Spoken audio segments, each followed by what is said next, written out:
সদস্য নবায়ন এবং নতুন সদস্য সংগ্রহ আজকের এই অনুষ্ঠানের সম্মানিত সভাপতি, মঞ্চে উপস্থিত আজকের এই অনুষ্ঠানের প্রধান অতিথি, শ্রদ্ধাভাজন নেতা, যিনি বাংলাদেশ জাতীয়তাবাদী দলের অনেক দুর্যোগ মুহূর্তে অবিচল দাঁড়িয়ে থেকে বাংলাদেশের প্রত্যেকটি নেতাকর্মীকে ঐক্যবদ্ধ রেখে স্বৈরাচারী ফেসিবাদের বিরুদ্ধে লড়ার অনুপ্রেরণা দিয়েছেন সেই মহান নেতা, বাংলাদেশ জাতীয়তাবাদী দলের নির্বাহী কমিটির সিনিয়র যুগ্ম মহাসচিব যারা বিজপি ভাই আমাদের মাঝে উপস্থিত আছেন ঢাকা অ্যাডভোকেট শাহাদাত হোসেন ভাই, আমাদের নারায়ণগঞ্জ জেলা বিএনপির যুগ্ম আহ্বায়ক মোস্তাফিজুর রহমান ভাই, ভূয়া দীপু ভাই, সদস্য সচিব নারায়ণগঞ্জ মহানগর আবু আলী ইউসুফ খান দীপু ভাই সহ সাবেক সাধারণ সম্পাদক খোকন ভাই সহ আমার সামনে উপবিষ্ট বক্তব্য দেওয়া দিবেন কেন্দ্রীয় নেতৃবৃন্দ। আমরা শুধু শুনবো, তারপরও দুই একটি কথা বলতে চাই।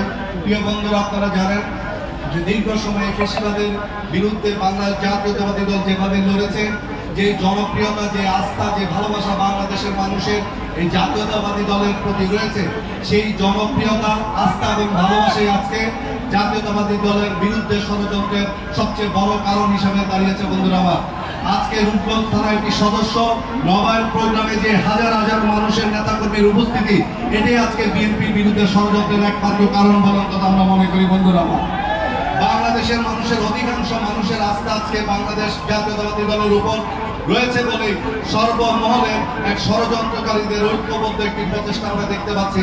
আমাদের সবার কাছে বিনীত আহ্বান থাকবে, আমাদের নেত্রী, আমাদের নেতা জনাব তারেক রহমান যে মানসিকতা লালন করেন, যেভাবে বাংলাদেশের মানুষের ভাগ্য পরিবর্তনের জন্য চেষ্টা করছেন, তার চিন্তা ভাবনা যেন আমরা প্রত্যেকে অনুধাবন করি এবং আমাদের কর্মকাণ্ডের মাধ্যমে যাতে সেটা আমরা প্রতিফলিত ঘটাতে পারি, সেই চেষ্টাটা আমাদের করতে হবে।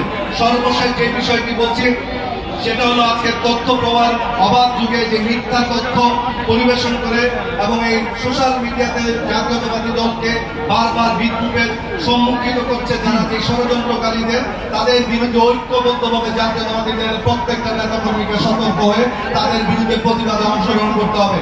এটাকে আর অবহেলা করার সুযোগ নাই।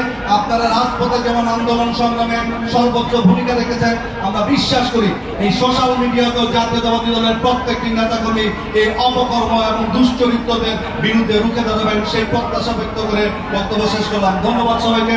বাংলাদেশ জিন্দাবাদ, বাংলাদেশ জাতীয়তাবাদী দল জিন্দাবাদ, শহীদ রাষ্ট্রপতি জিয়াউর রহমান অমর হোক, দেশনেত্রী বেগম খালেদা জিয়া জিন্দাবাদ, আমাদের অহংকার তারেক রহমান জিন্দাবাদ। সবাইকে ধন্যবাদ।